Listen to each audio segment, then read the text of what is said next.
Mbega waruzi yuko abatrader bashobora gutreda imitahe atari iwabo, bagatreda bakoresheje amafaranga atari iwabo, hama inyungu baronse bagatwara jusqu'à 80%, hama ayandi mafaranga nayo inyungu agatwarwa n'ababahaye iyo mitahe.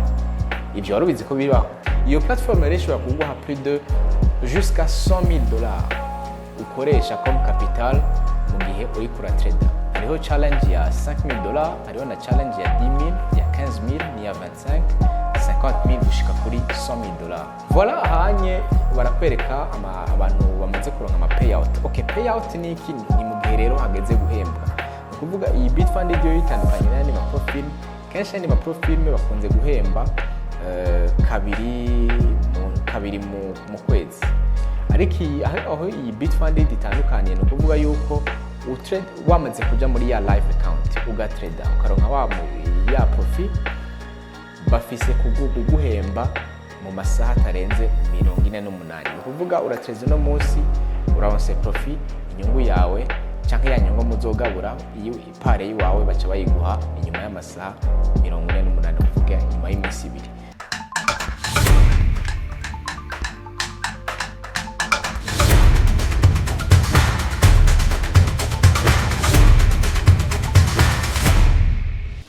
Amahoro cyane les amis, turabaye ikaze kuri We Talk Business nk'ibisanzwe, muri kumwe na Dr. John.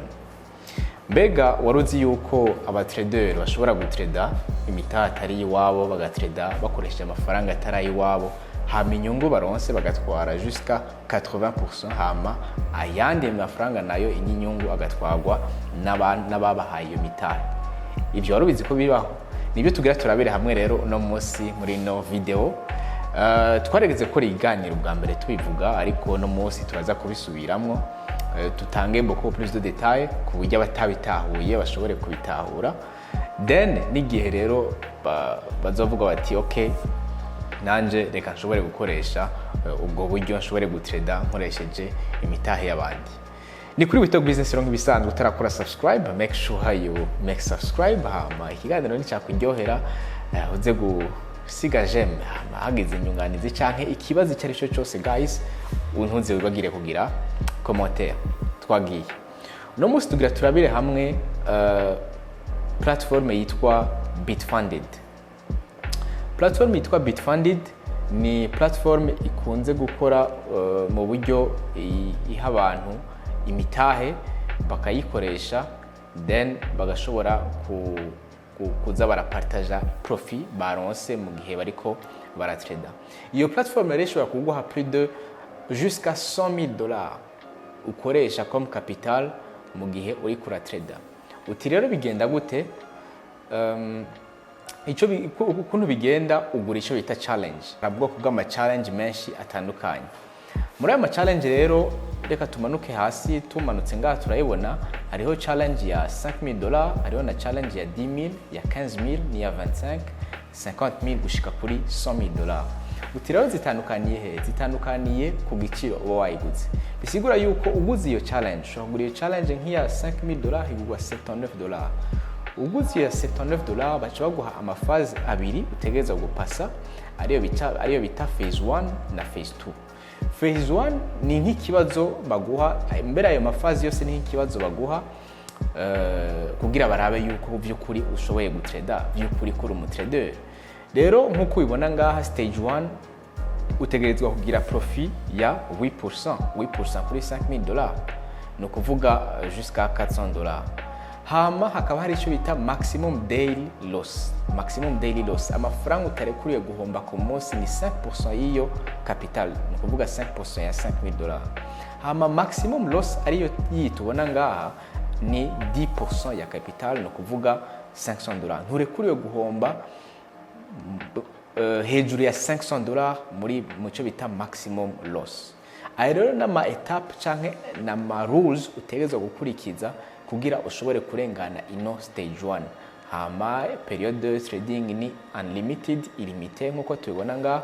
Hama leverage maximum nayo ni x5, no kuvuga 1 to 5. So rero wumve yuko aya ma rules cyangwa aya mategeko uteza kuyakurikiza ubunyene yanditse, no kuvuga urengeje perte ingana na 5% ku munsi, ni kuvuga iyo challenge yawe uba weshuwe, ni kuvuga account yawe uyitakaje. Hama urengeje perte ya 10% au total, ni kuvuga mu misi yose uzotrader, ni kuvuga naho nyene account uyitakaje. Iyo rero niyo bita stage 1. Hagacaza rero stage 2. Stage 2 profit target ni 5% ya capital, ni kuvuga ya 5,000. Ni kuvuga stage 1 dufashe yuko wamaze kuyirengana, dufashe yuko wamaze kuronka iyi profit. Kuyirengana no kugira ante no kuronka iyi profit ya 8%. Stage 2 rero hoho baca bagabanura akavuga ati okay, twabonye yuko watoye stage 1, muri stage 2 ufise ushikana profit ya seulement 5% ya $5,000. Rero bon, wumve yuko iyi challenge ni nka account bita demo, ni nka account yo kwiexersa. Ni kuvuga umaze rero kurengana izi stage zibiri, stage 1 na stage 2, ikiba gisigaye no kugira ante nuko baca baguha gutrader account iri live. Ni kuvuga ucuja muri trading, ucuba Bitfunded trader, ni kuvuga ucuba funded trader ya 5,000.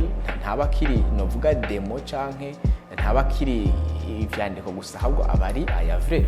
Ni kuvuga rero wumve yuko umaze kuja muri stage ya gatatu, aho buri kura trader vy'ukuri, aho baba baguhaye wa mutahe vy'ukuri, ikiba gisigaye no kuronka inyungu nayo yose uzoronka muca muyigabura. Ni kuvuga uronse profit ya $100, wowe utwara 80%, nabo bagatwara $20. Hama wumve yuko no kuri stage 3 naho uba wamaze kuja muri ya stage ya gatatu canke ya phase iri novuga wamaze kuba funded, wamaze kuronka bamaze kuguha uyo mutahe, utegereza gukurikiza ya marules yo kudahomba 5% ku munsi canke kudahomba 8% au total mu misi yose uzoka muri kura trading.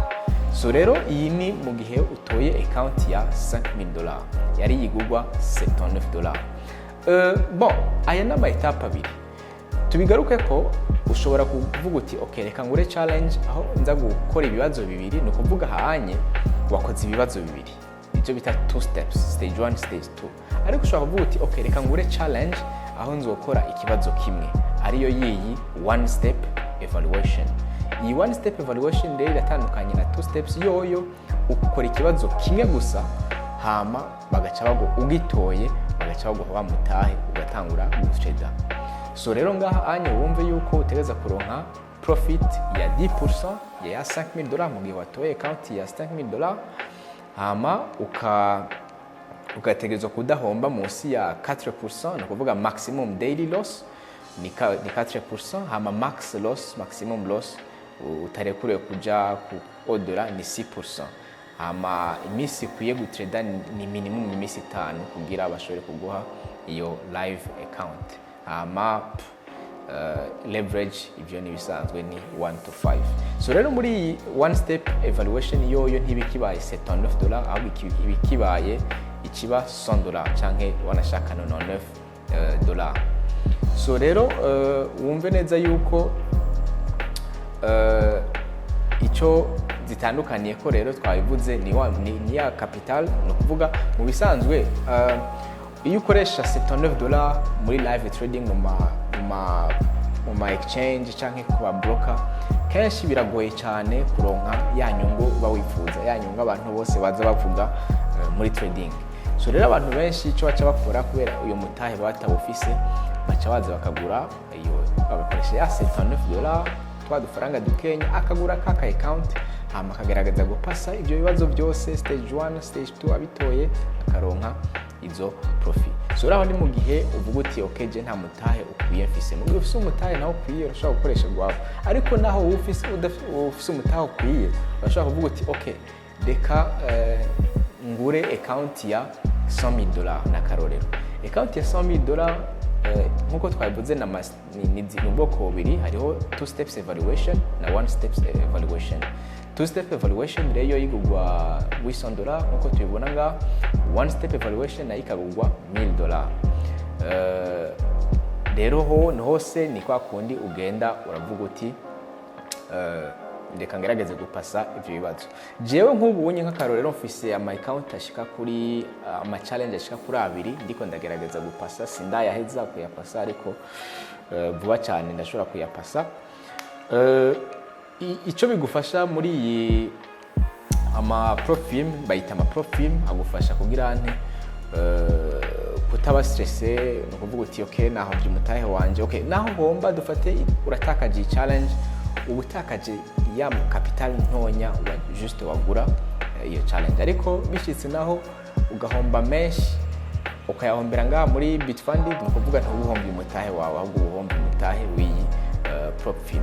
So rero icyo bigufasha birafasha cyane mu gihe ubuti okay muri kino gihe marché iri volatile cyane, hari volatilité nyinshi, ntituzi direction turiko turajamwo, ukavuga uti okay reka ngerageze nkoresha umutahe w'abandi.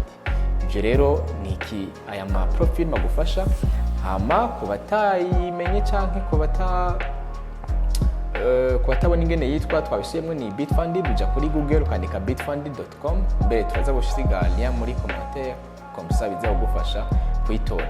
Voilà, ahanye barakwereka abantu bamaze kuronka ama payout. Okay, payout ni iki? Ni mu gihe rero hageze guhemba. Ukuvuga iyi Bitfunded yo yitandukanye n'andi ma profil, kenshi andi ma profil bakunze guhemba kabiri mu kwezi. Ariko aho iyi Bitfunded itandukanye no kuvuga yuko utrade wamaze kuja muri ya live account ugatrade ukaronka ya profit, bafise kuguhemba mu masaha atarenze 48. No kuvuga uratrade no munsi uraronse profit, inyungu yawe canke ya nyungu muzogabura iyo ipare yiwawe baca bayiguha inyuma y'amasaha 48, kuvuga inyuma y'imisi 2.